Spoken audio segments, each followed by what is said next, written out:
L'hostilité des pharisiens, les bienfaits qui coulaient de ses mains, ces récits attendris ou sublimes, avaient groupé autour de Jésus, comme jadis en Galilée, des foules considérables. Il se plaisait à les instruire et à leur parler du royaume de Dieu. Interrogé sur des règlements d'affaires, il leur apprenait la prudence, la probité, la loyauté.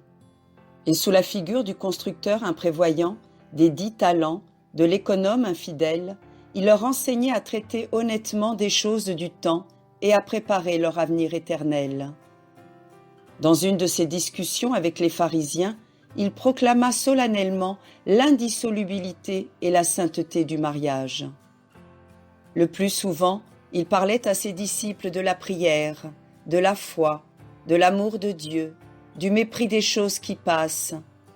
Il leur prêcha aussi la pauvreté comme perfection de la vie évangélique et prescrivit le renoncement à tous ceux qui voudraient marcher à sa suite.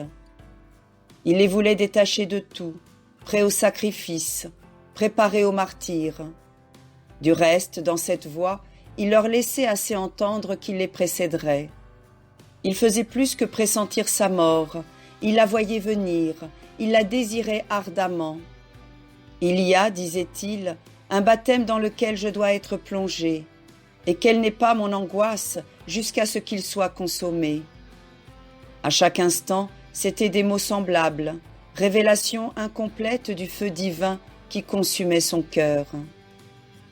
Un incident, dont on ne pouvait prévoir les suites, vint abréger le séjour de Jésus dans le lieu où il se trouvait et précipita le dénouement de sa vie.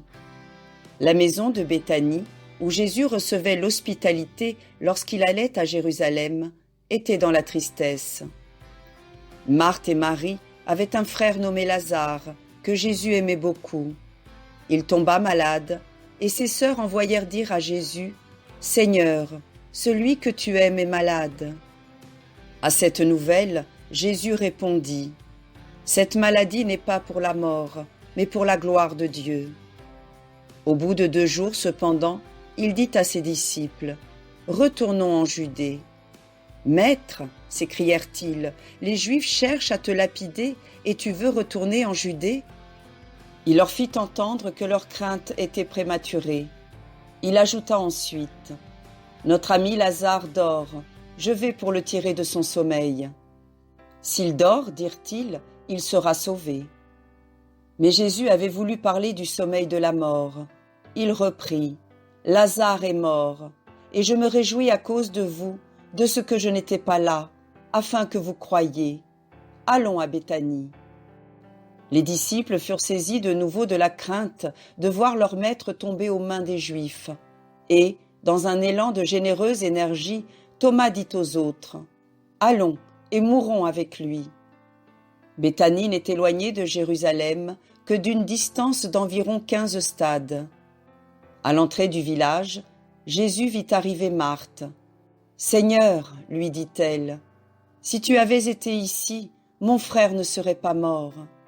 Mais, j'en suis certaine, tout ce que tu demanderas à Dieu, Dieu te l'accordera. » « Ton frère ressuscitera, répondit Jésus.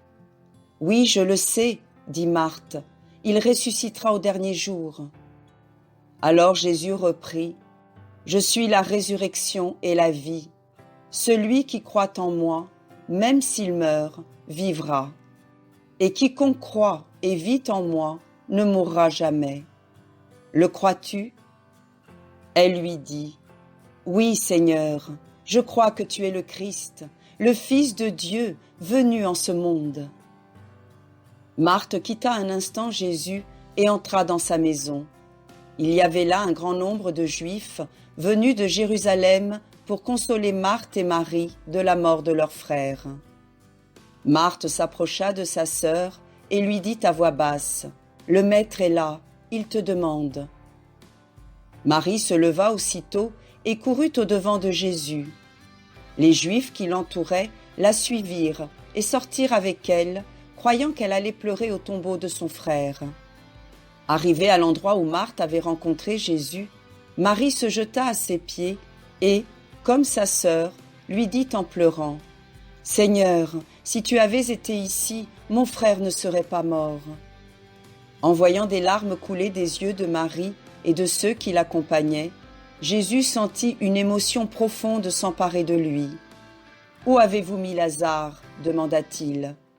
Ils lui dirent « Seigneur, viens et vois. » Jésus se mit à son tour à pleurer, et les Juifs se dirent entre eux « Voyez comme il l'aimait. » Quelques-uns cependant s'étonnaient. « Il a bien ouvert les yeux d'un aveugle, disait-il. N'aurait-il pas pu empêcher Lazare de mourir ?» Jésus arriva au tombeau. C'était une grotte creusée dans le rocher et fermée avec une pierre. « Ôtez la pierre, dit-il. » Marthe fit observer que le corps, étant là depuis 4 jours, sentait déjà mauvais. « Ne t'ai-je pas dit, répliqua Jésus, que si tu crois, tu verras la gloire de Dieu ?» On ôta la pierre, et Jésus, les yeux levés vers le ciel, pria.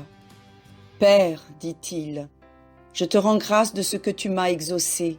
Je sais que tu m'écoutes toujours, mais je parle aussi pour ce peuple qui m'entoure, afin qu'il croie que tu m'as envoyé. » Ensuite, il dit à haute voix, « Lazare, sors du tombeau. » Le mort s'agita et sortit de la tombe, les pieds et les mains liés de bandelettes et le visage couvert d'un suaire.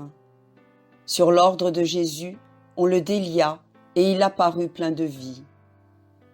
La résurrection de Lazare produisit une immense sensation.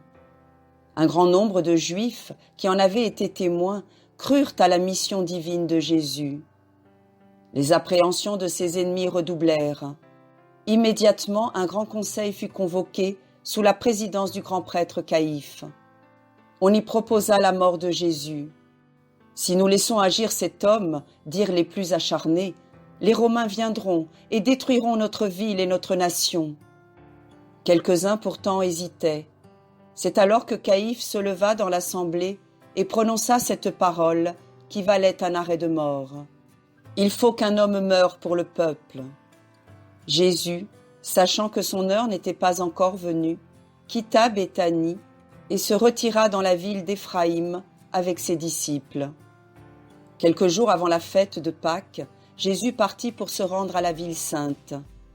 Son heure était arrivée. Il ne l'avait pas évitée jusque-là, il l'avait attendue. Maintenant qu'elle se présentait, il allait courageusement au-devant d'elle.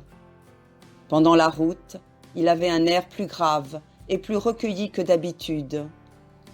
Les disciples le suivaient, inquiets et troublés. Ils n'osaient ni le joindre ni l'interroger. Parfois, il se retournait et leur parlait de sa mort prochaine. « Voilà que nous montons à Jérusalem, disait-il, et tout ce qui a été prédit par les prophètes va s'accomplir. Le Fils de l'homme sera livré aux païens, on se moquera de lui, on le flagellera, on lui crachera au visage, puis on le fera mourir. Mais il ressuscitera le 3e jour. » Ils ne comprirent rien à ce discours. S'imaginant au contraire que l'heure du triomphe allait sonner, ils se disputaient déjà la préséance dans son royaume. Dans cette pensée, la mère de Jacques et de Jean, rêvant déjà pour ses fils un avenir glorieux, fit à Jésus cette demande. « Seigneur, promets-moi de placer mes 2 fils dans ton royaume, l'un à ta droite, l'autre à ta gauche. » « Vous ne savez pas ce que vous demandez, dit Jésus aux 2 frères.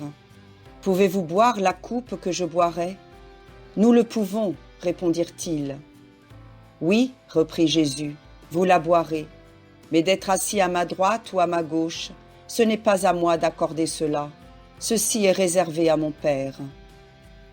En traversant un village, 10 lépreux se présentèrent à Jésus. Maître, disaient-ils, aie pitié de nous. À cette vue, Jésus leur dit, allez et montrez-vous aux prêtres. Comme ils s'en allaient, ils furent guéris. L'un d'eux revint aussitôt sur ses pas et rendit grâce à Jésus. C'était un Samaritain. Est-ce que les 10 n'ont pas été guéris ? Demanda Jésus. Les 9 autres, où sont-ils ? Il ne s'en est pas trouvé un qui revint et qui rendit grâce à Dieu, sinon cet étranger.